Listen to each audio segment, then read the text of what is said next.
Hi, welcome to Understanding Behavior. This is a workshop for caregivers. My name is Nicole, and I am a special education teacher and a board certified behavior analyst.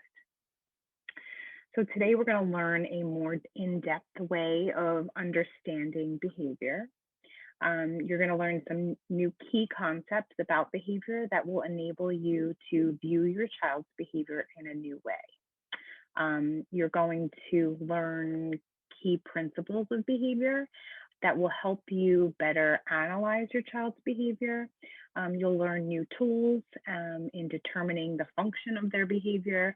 And in turn, you're going to be able to make more functional plans to change any challenging behavior. So first, we really need to define what we mean by behavior. Behavior is an action that can be observed and counted or timed. So when we're talking about behavior change or teaching new behaviors, we want to make sure that the behavior we're talking about is something that you can see. It must be something that is observed, something that can be counted. So how many times a behavior occurs, or it must be able to be timed, right? So how long is this behavior lasting? Really, almost everything we do can be described as behavior, but I want you to be wary of that you're not using thinking and feeling statements, especially when you're talking about your children, because you may think you know how they're feeling.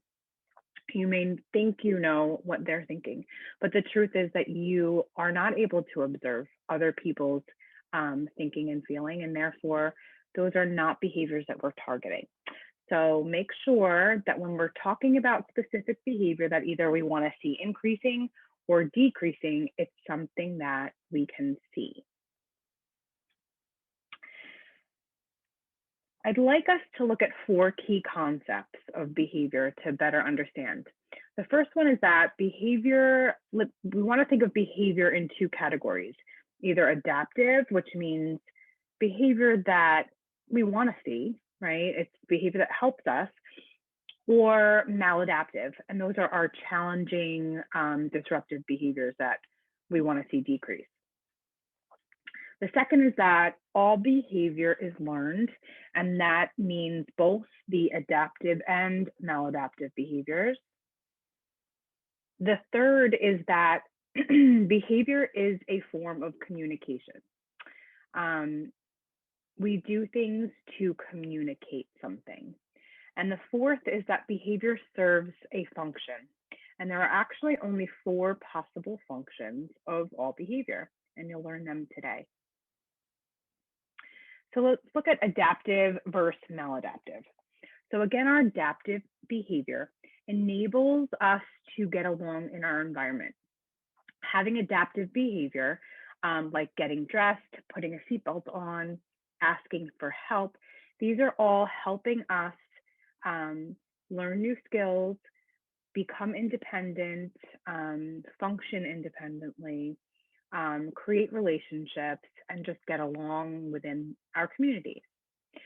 Maladaptive behavior is the behavior that really impedes on all of those things. So it impedes on our ability to function independently, to have relationships, and to gain access to new learning opportunities, right?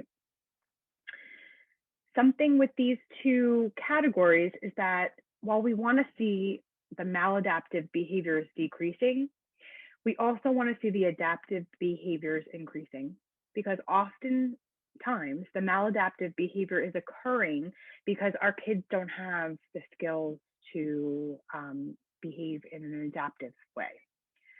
So I want us to remember that as we move forward, that we don't just want to see the bad behavior go away, we want to see skills increase. The next concept is that all behavior is learned. Behaviors do not just happen out of nowhere and for no reasons, right? So we're going to look at behavior and kind of what sets up the likelihood that a behavior is going to happen. And we call that the environment, okay? And by environment, we mean Many things. It could be the place. It could be the time of day. It could be the sort of stimuli in the environment, if it's loud or quiet or dark. It could be a certain person within the environment or something in the environment that might sort of increase the likelihood that a behavior is going to happen. And then we have the response to the behavior. And the response to a behavior is super important because it's what happens right after, but it's important because it will either increase the likelihood that the behavior is going to happen again, or it decreases the likelihood that a behavior will happen again. Let's look at this example. So you have a child and a parent. The parent places a demand on a child. So it doesn't matter what the demand is. A demand just means, you know, something the child is supposed to do. After the parent places the demand, the child runs away from the parent, and that's our behavior right there. Child runs away. Now, what comes next is called the response or consequence to the behavior. Parent removes the demand. Now, let's see. The consequence to the child running away is that the parent then removes the demand. And in turn, then the child gets to escape the demand, and then the behavior is reinforced. And when a behavior is reinforced, it increases the likelihood that it's going to happen again and again and again. And that is the learning process. The third concept we have here is that behavior is a form of communication. So what is my child trying to say? One of the biggest challenges parents face is trying to figure out why their child is engaging in these certain problematic behaviors. We often hear, I don't know, it's happening out of nowhere or for no reason at all, right? What we need to remember is that children with autism and so many other disabilities have difficulties with communication. They might find it hard to tell you if something's bothering them or if they want something and they might not have the communication skills. And it has just become effective for them to engage in these maladaptive behaviors, right? Even kids that have the verbal skills, even kids that are, you know, neurotypically developing, if they're in a state of frustration or angry or, you know, having a hard time, they may have a harder time finding their words too. So behavior is often actually a really effective form of communication because it kind of does the job. And we see that. So when your child is having a behavior, it's important to remember they're not doing it to be bad. It's not something that's coming out of nowhere, that it is a form of communication, and you need to stop in the moment, take a pause, and think to yourself, what is my child trying to communicate? Behavior serves a function. This is my favorite part because I think it's the coolest. And you're going to learn today how you're going to figure out what the function of your child's behavior is. You're going to become your own scientist, detectives, okay? There are only 4 possible reasons why behavior occurs. Only 4. The first is escape avoidance. To get away, to escape or avoid an aversive stimuli. And that's science talk, but aversive stimuli just means something they don't like. Could be a person, could be an event, could be a place, could be a sound, could be anything. It's something that they do not like, and they engage in a behavior to escape that thing or avoid it. The second one is attention. This is to gain attention from another person. I do something to get attention from mom. I do something to get attention from dad. Now remember that all of these functions are applicable to both maladaptive and adaptive behavior. So there's appropriate ways to gain attention and there's inappropriate ways to gain attention. The next is tangible. We call it tangible because it's to get something, to obtain something. I do something to get what I want or to gain access to something desired, okay? That too could be an item or an activity, okay? And then the fourth is what we call automatic. Another word used for this function is called sensory, okay? It's more of an internal thing. It's I do something because it feels good inside, or I do something because it makes me feel less anxious. Okay, so let's look at some examples of these behaviors, functions, right? A person does, for this is escape avoidance function. A person does something to escape or avoid something they don't want. So example, child sees broccoli on their plate, yuck, and pushes the plate away. Now I bolded in each example the behavior because I want us to start being able to analyze each scenario and define or identify the behavior, okay? So the child sees broccoli and pushes the plate away. Mom says it's time for school, child runs away. Dad says time to leave the park and the child flops to the ground. They go boneless. Friend doesn't want to go to the party, so she lies and says, I'm not feeling well, right? Lying to escape something you don't want. No, none of us are guilty of that.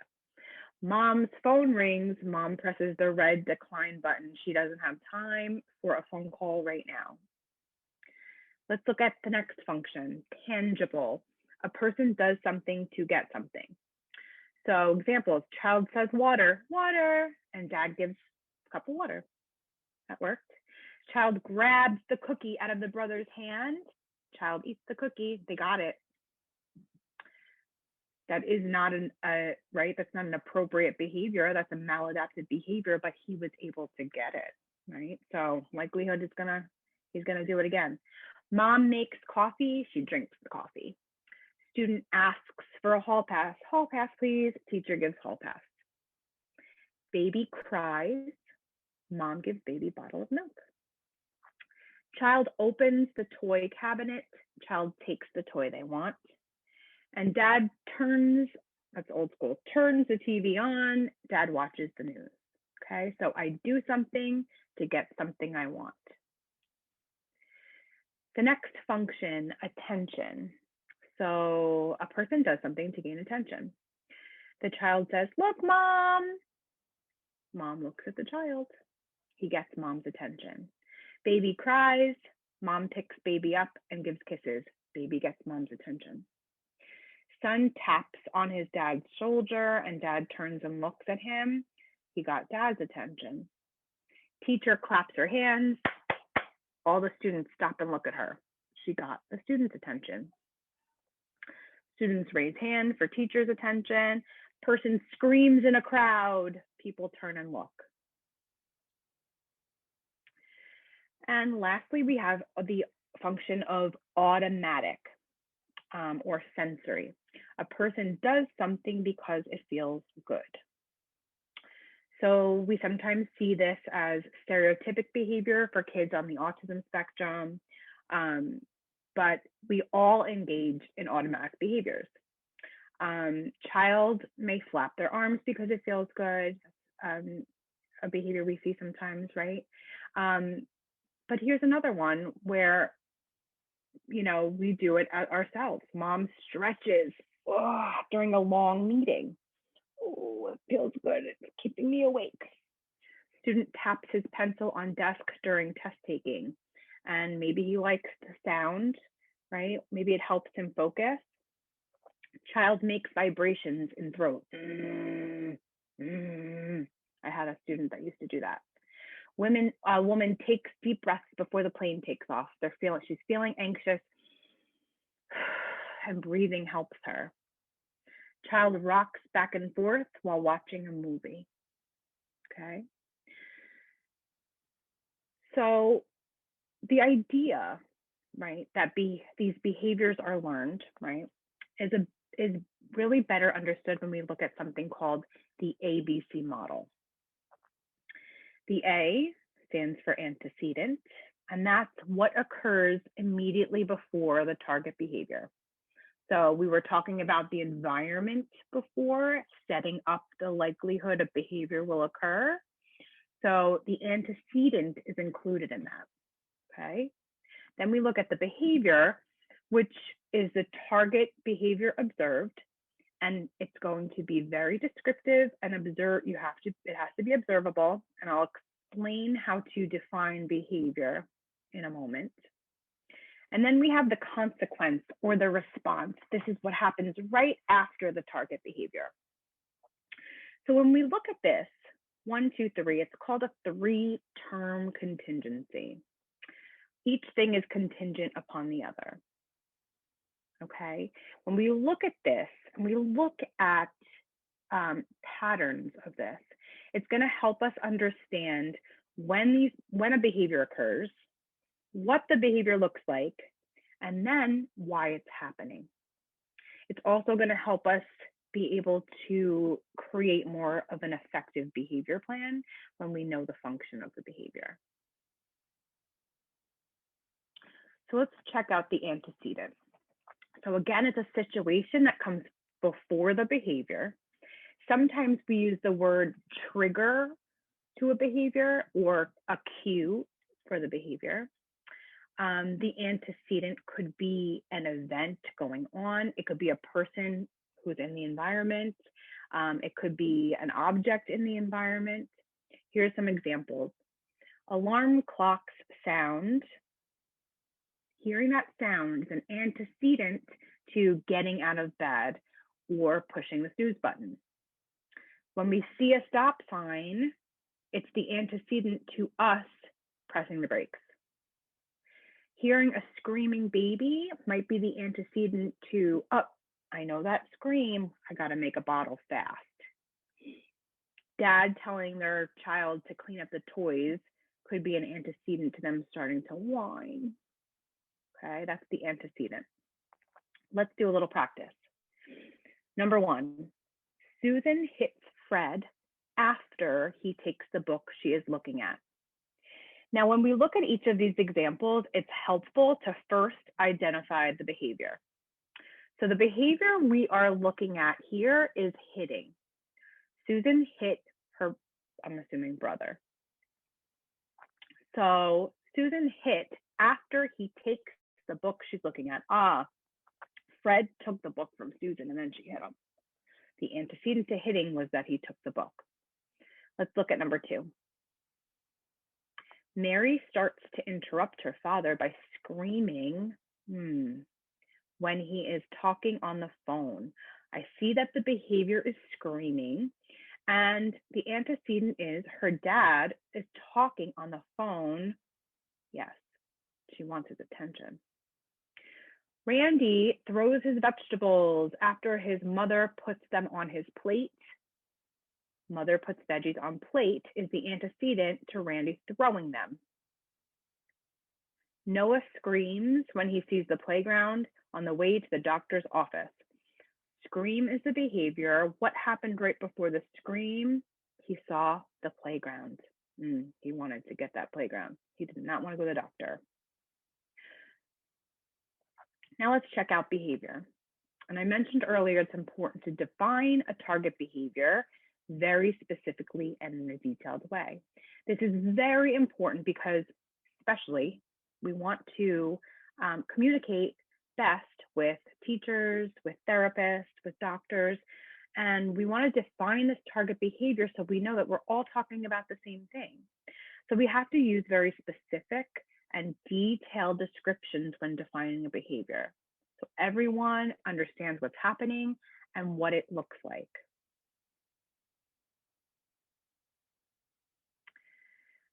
Let's check out some examples. Here's an exchange between a mother and a clinician. Mom says, Tom has been disobedient at home. Is he bad during therapy? So I see these words being used: disobedient and bad. The clinician says, Tom's usually good, but sometimes he can be stubborn. Good. Stubborn. How much do we know about the behavior at home and in therapy by these words? The mother and the teacher are using words that are very vague, right? I don't know what's happening. I can picture a million things that look disobedient or bad or good or stubborn, right? Let's look at the second exchange. Tom has been hitting me at home. Is he hitting during therapy? No, he hasn't hit me, but he has pulled my hair. So now they're using terms like hitting, which is something that I think is pretty descriptive, right? I can picture hitting and pulling hair. I know what that looks like. So now I know that mom and clinician are really on the same page and they're talking about specific observable behavior. This is a better way. And now we know when we have these exchanges with teachers and therapists and doctors, we need to be very specific with the behaviors that we're seeing. Aggressive is a word that we hear very often, right, with our kiddos. And again, aggressive is a very vague term. We have to think of other ways to describe the behavior. Here's just a few examples. Hits others, that is an aggressive behavior, yes, but it's a specific. Bites others, screams at others, throws objects. Disruptive, that's a pretty vague term. What does disruptive mean? Let's see, it could mean talks while others are speaking. That's a disruptive behavior. Sits on my lap while I'm working. Yes, that's disruptive. My son does that a lot. Or calls out in class. Those are all disruptive behaviors that look very different. Let's look at the last part of our ABC model, consequence. So again, a consequence can be described as a response to a behavior, describes what comes immediately after the behavior. So consequences can be natural or contrived, right? An example of a natural consequence is you touching a hot stove. The consequence is that you get burned. But then there's contrived consequences, and those are the ones that we need and to think about because we have a lot of control over the consequences of our child's behavior. So a consequence that reinforces the behavior, and I'll explain this a little bit more in detail in a little bit, but this idea that a consequence reinforces a behavior will actually make it more likely that the behavior is going to occur again in the future. Okay. If a consequence punishes the behavior, then the behavior is less likely to occur again in the future or over time. Okay. I'll show you some examples here. So consequences that reinforce. When I do something, I get what I want. It worked. When I do something, I get out of that thing I didn't want. So let's look at the functions here. When I do something, I get what I want. That's that tangible function, remember? When I do something, I get out of that thing I didn't want. Ooh, that's escape avoidance function. When I do something, I get attention function. When I do something, it feels good. That's that automatic or sensory. So if a behavior is reinforced again, it increases the likelihood that the behavior will happen again in the future. Now look at punishing. When I do something, I don't get what I want. I did something and it didn't work. I did not get that toy, or I did not get the cookie from the cabinet, or I did not get the iPad that time. It didn't work. So because it didn't work, it's called punishing. And I know that term sounds harsh, but it's just a behavioral term. All it means is that it decreases the likelihood that the behavior is going to happen again. Let's look at this one. When I do something, I don't get out of what I want, right? They wanted to get out of something. They tried to kick and scream, but they still had to empty the dishwasher, right? When I do something, I get something that I didn't want. So this might mean, I did something and then I had to do extra cleaning. I had to do an extra chore because I did this thing that was bad. Or when I do something, it doesn't get me attention. It didn't work. Or when I do something, it really doesn't feel good. So I touched that hot stove and I got a burn. That did not feel good. So these punishing consequences decrease the likelihood that the behavior is going to happen again in the future. So let's look at some examples to help us kind of tie everything in and identify the functions. Ryan is given, and here we have these A, B, C, and then we're going to circle a possible function. And I will say that there are some scenarios, right? Some behaviors that do have multiple functions. We're going to identify the main function, but I will show you how they can have multiple functions or an additional function that kind of maintains a behavior. Ryan is given a turkey sandwich for lunch. Ryan falls to the floor and screams that he wants Pop-Tarts. So his mom takes the sandwich away and makes the Pop-Tarts. What do we think the function of his behavior is? Well, we can say, he really wanted the Pop-Tarts, so the function would be to get what he wants. I could also see how it would be escape avoidance because he's trying to escape the turkey sandwich. But this is most likely he knew mom was going to give him something else. So let's go with that. But remember, it could be both. The next example, Ryan gets in the car to drive to school. Ryan starts flapping his hands. His mother turns on the radio to his favorite station.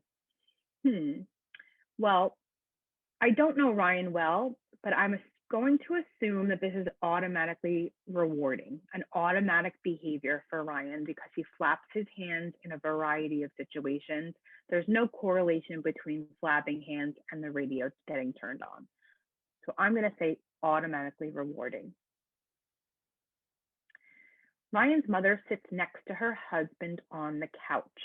Ryan, sitting across the room, cries and whines. His mother then gets up and sits next to him and soothes him. What do we think the function of this behavior is? Attention seeking. And he got it. The last example, Ryan's mother tells him to do his homework. Ryan runs away into his bedroom. His mother lets him stay there because he's being quiet. What was the function of that behavior? Escape avoidance, right? And he got it. So let's do a little practice. Michael is watching cartoons with his brother in the family room. His brother changes the channel. Michael hits his brother. His mother immediately scolds him and sends him to his room. So again, it's important in this scenario to first determine what the behavior is that we're looking at. And in this scenario, Michael hitting his brother, that is the behavior that we're looking at. And we need to identify what comes right before. What comes before Michael hitting his brother is his brother changes the channel. The consequence, what did mom do? She scolded him and sent him to his room. So let's determine what the possible function of the behavior is. Michael hits his brother after he changes the channel. So I'm going to say that Michael wanted the channel back to where it was. So that is a tangible function. Now let's look at the consequence, and we want to ask ourselves, did the consequence reinforce or punish the behavior? Now this is where we as parents or caregivers will have more control, right? So we see this behavior, are we going to reinforce it? Did mom reinforce it? And by reinforce, I want to look at the function. The function here is to get the channel back. Did he get the channel back? No, he didn't. He got scolded. So the behavior of hitting was punished, meaning he did not get the channel back. He did not get what he wants. So mom was smart. She knew if I let him get the channel back, he's going to hit his brother again next time. So I'm not letting that happen. I want to stop this behavior. I want to punish it. Let's look at another example. Susie is playing a game on the computer when her father tells her that it's time to turn it off so she can start her homework. Susie falls to the floor screaming and kicking in an attempt to stop Susie from waking her baby sister from her nap. Susie's father tells her that she can have a few more minutes on the computer. I am guilty of this, right? So turn off the iPad. Well, fine, you can have a few more minutes. And we think in the moment, right? We think in the moment, okay, baby's still asleep. I don't have to deal with her screaming, like all good, everything's cool. Good for the moment, not good for the future, right? So let's check out the behavior. We know what the behavior is, right? Susie falls to the floor, screaming and kicking. Right before the behavior occurs, the father tells her to turn the computer off, right? The consequence is in turn that she gets more time on the computer. So what do we think the function is? Tangible, right? To get more computer time. And the consequence, well, that reinforced the behavior. So Susie's going to be kicking and screaming every time dad says, time to turn it off. So we have these scenarios, right? But it's so important for us to know what the function of the behavior is.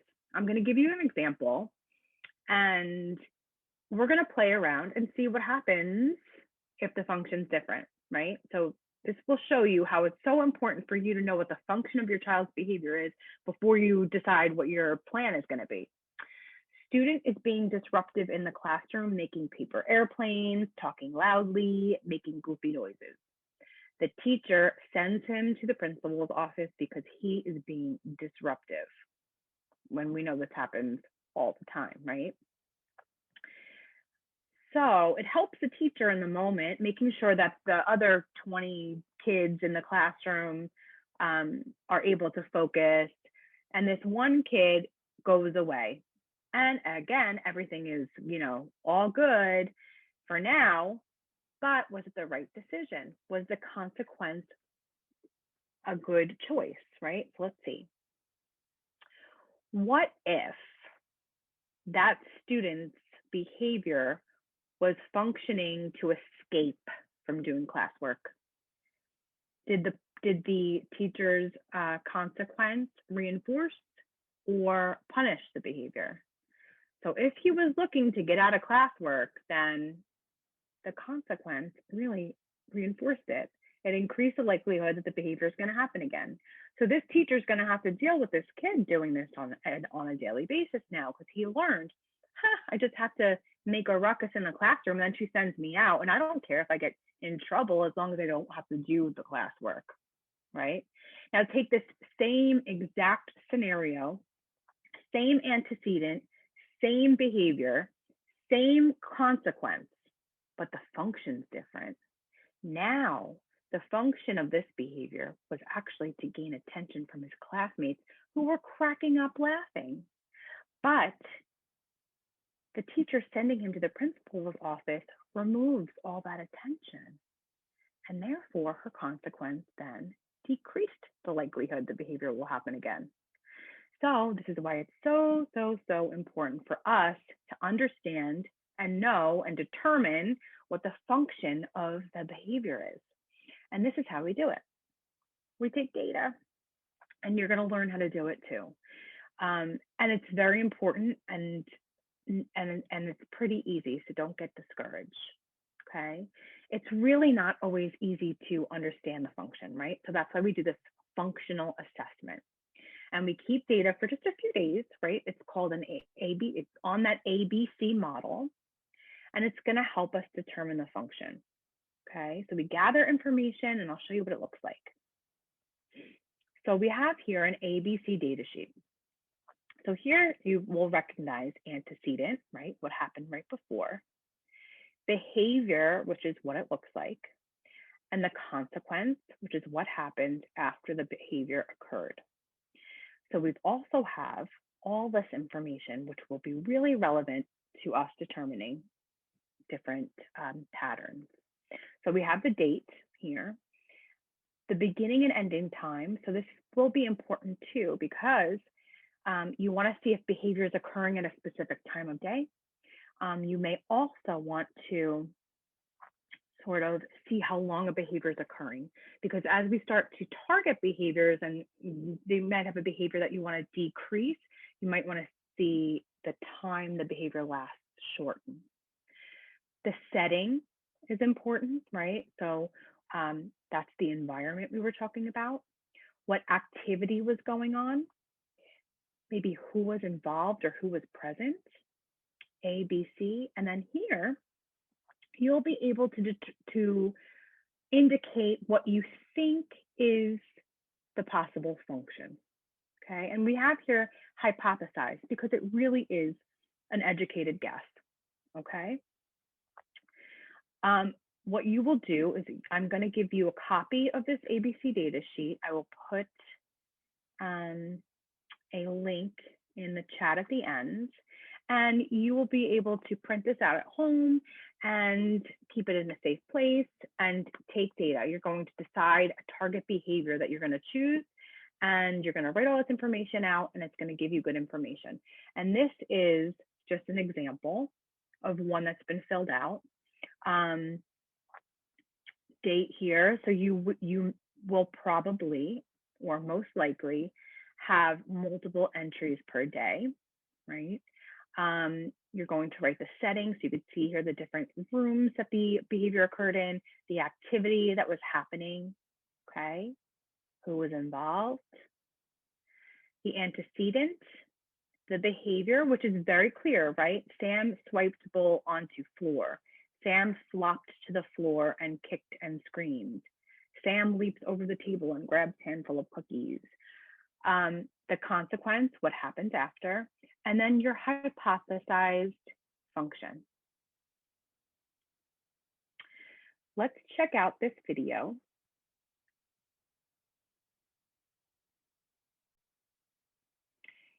I want you to watch this video, and we'll watch it once. I want you to look at the antecedent, behavior, and consequence and try to determine the function. You could think about maybe what the mom did, what the boy did, and whether or not the consequence reinforced the function, reinforced the behavior, or punished the behavior. Can I have a brownie? Oh, not right now, honey. All right, it's lunchtime. But why? Because it's lunchtime. It's not time for brownies. Open it. I said it's not time for brownies. Open it. Don't. Open it. All right, you can have one brownie. That's it now.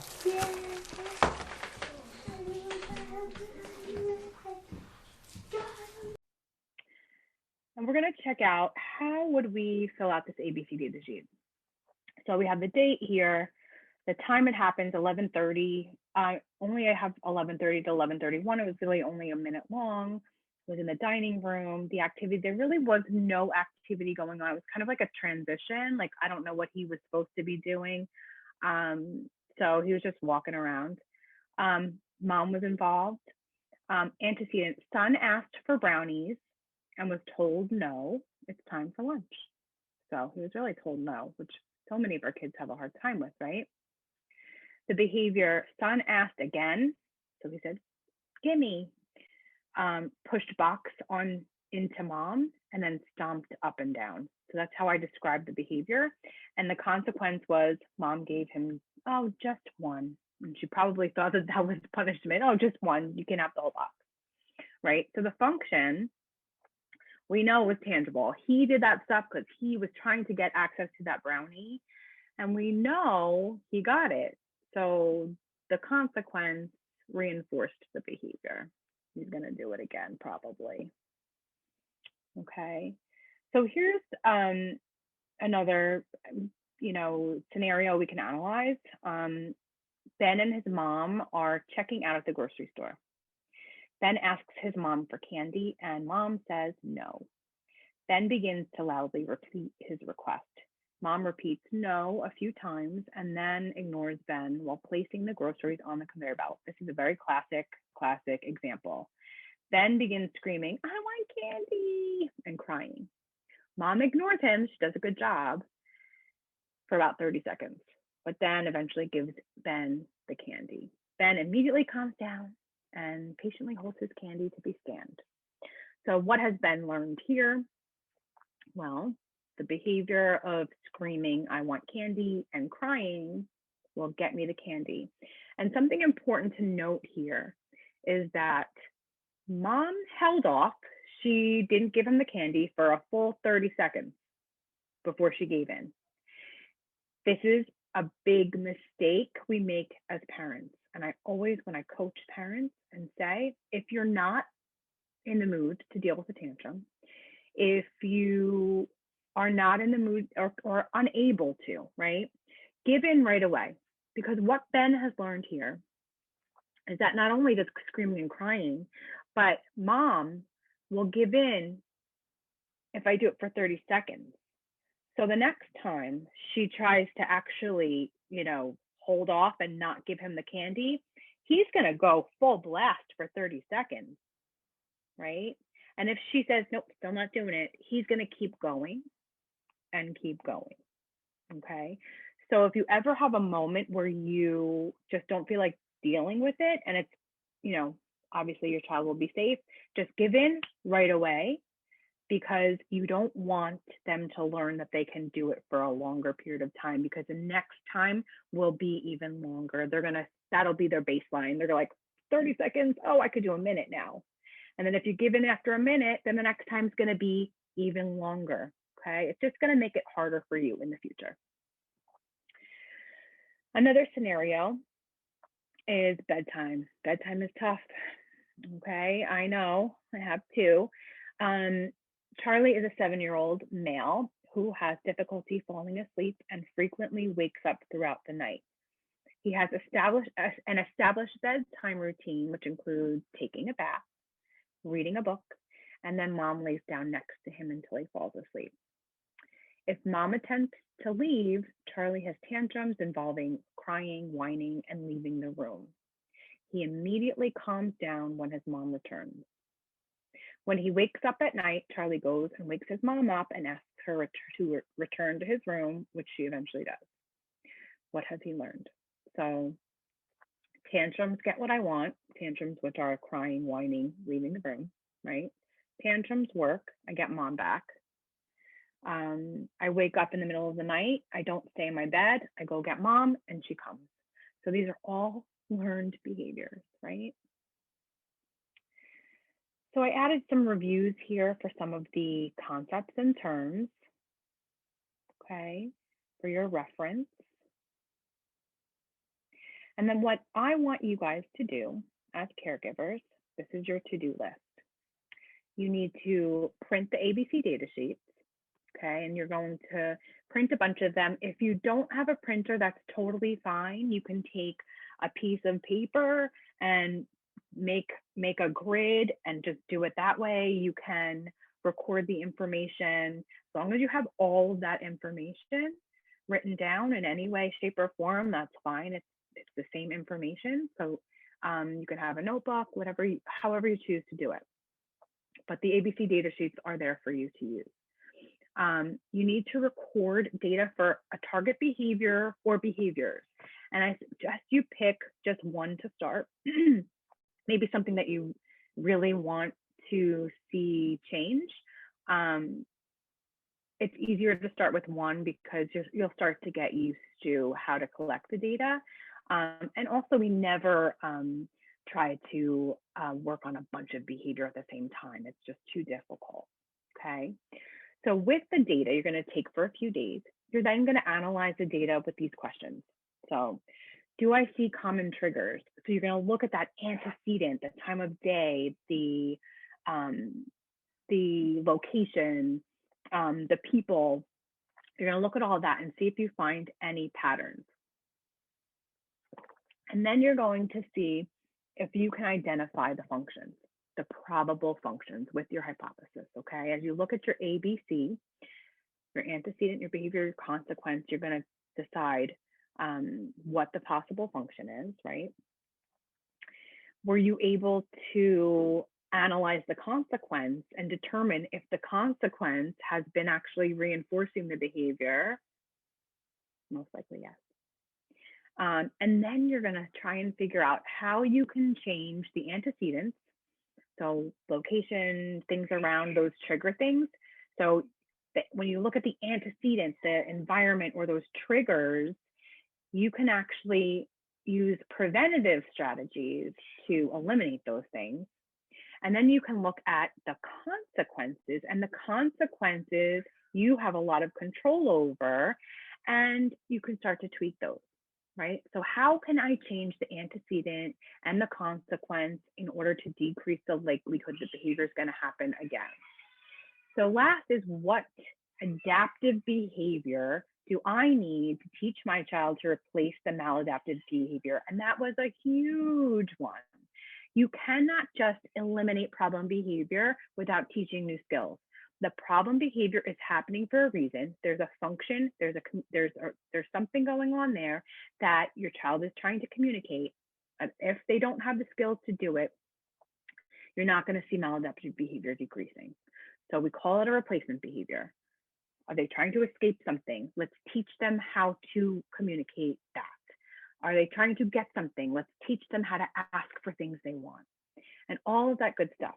So I want for you, if you need more support with the ABC data collection and analyzing the functional assessment, I want for you to reach out to me, and I will help and support you in any way that I can with that process.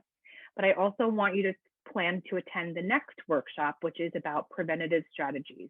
And that's going to help you better manipulate those antecedents in the environment and different strategies to help just avoid that challenging behavior.